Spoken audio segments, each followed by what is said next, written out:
हमारी foreign policy कितनी confuse है। हालांकि हमें टिप्पणी नहीं करनी चाहिए, लेकिन याद रखिए, लेकिन ईरान से हमें बहुत कुछ सीखना चाहिए। सीखना चाहिए कि जब करो मरो की लड़ाई हो तो पीछे नहीं हटना। ईरान और इजराइल की जंग के बीच अब अमेरिका की दखलंदाजी के बाद हालात और ज्यादा बेकाबू हो गए हैं। अब ये जंग अपने सबसे खतरनाक मोड़ पर पहुंच गई है। रविवार को अमेरिका ने ईरान के 3 परमाणु ठिकानों फोर्दो, नतांज और इस्फहान पर इतिहास का सबसे बड़ा सैन्य हमला किया। इस दावे के साथ किया कि ईरान के साथ परमाणु ठिकाने तबाह कर डाले। प्लानिंग इतनी खतरनाक थी कि ईरान पर हुए इस हमले की मॉनिटरिंग कमांड सेंटर से खुद अमेरिकी राष्ट्रपति डोनाल्ड ट्रंप कर रहे थे। इस हमले के बाद ट्रंप ने कहा, फोर्दो इज गॉन, यानी फोर्दो अब अस्तित्व में नहीं रहा। इस हमले में अमेरिका ने पहली बार अपनी सबसे ताकतवर बम तकनीक GBU-57A यानी बंकर बस्टर का इस्तेमाल किया।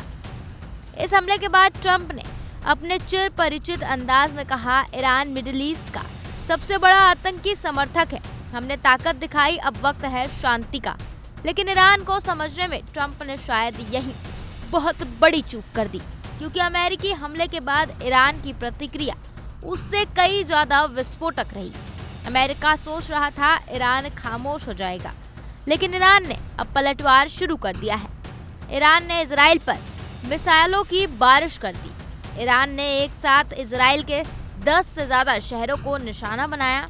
अगले कुछ दिनों में हालात और ज्यादा बेकाबू होने की एक्सपर्ट आशंका जता रहे हैं। लेकिन इस बीच अखिलेश यादव ने देश की विदेश नीति पर सवाल उठाए। हमारी फॉरेन पॉलिसी कितनी कंफ्यूज है। हालांकि हमें टिप्पणी नहीं करनी चाहिए, लेकिन याद रखिए, दुनिया देखती है कि आप किसके साथ खड़े हैं बुरे वक्त पर। अगर आप बुरे वक्त पे अपने मित्र के साथ नहीं खड़े हैं, जिसने कभी आप पर एहसान किया हो, तो ये बहुत बड़ा देश की फॉरेन पॉलिसी के साथ धोखा है। हालांकि बात बड़ी कह रहा हूं मैं, लेकिन हमारा मानना यही है। भारत को अपना स्टैंड साफ कर देना चाहिए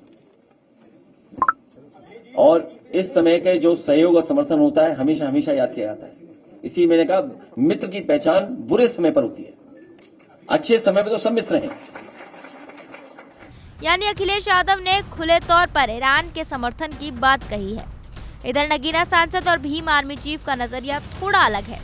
वो ईरान और इजराइल की जंग में सरकार के फैसले के साथ खड़े रहने की बात तो कर रहे हैं, केंद्र की मोदी सरकार को मजबूत भी बता रहे हैं, लेकिन इस नसीहत के साथ कि देश और दुनिया को ईरान से सीखना चाहिए। देखिए, सरकार शक्तिशाली है। सरकार जो फैसला लेगी सोच समझ के लेगी।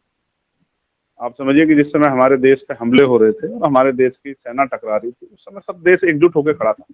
आज भी देश एकजुट होकर खड़ा है। सरकार कोई फैसला लेगी, समझदारी से लेगी, लेकिन ईरान से हमें बहुत कुछ सीखना चाहिए। सीखना चाहिए कि जब करो मरो की लड़ाई हो तो पीछे नहीं हटना चाहिए। ईरान ने दुनिया को कुछ दिखाया है। यानी चंद्रशेखर आजाद का मोदी सरकार पर तंज पाकिस्तान हुई जंग के बीच सरेंडर को लेकर था।